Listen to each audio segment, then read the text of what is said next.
Нужно ли продать почку, чтобы сделать права в Германии? Не надо. Теперь послушайте тем, у кого есть права СНГ и хотят его поменять на немецкие. Первое, находите автошколу. Второе, идете в Führerscheinamt и предоставляете следующие документы. Курс первой медицинской помощи. Второе, тест на зрение. У меня было бесплатно, я сделал в Apollo. И третье, перевод и оригинал прав. Четвертое, заплатите 45 евро. Это письмо, где написано, что делать следующие шаги. Готовился к теории, купил приложение, которое называется Führerschein Gold за 12 евро. Не покупайте у автошколы, у них очень дорогая. Теоретический экзамен я сдавал со второго раза, каждый стоил 22 евро и 27 центов.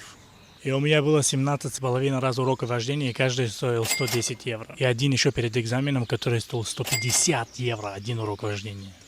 А практический экзамен у меня стоил 129 евро и 83 цента. В итоге ради этой малышки я потратил 2387 евро.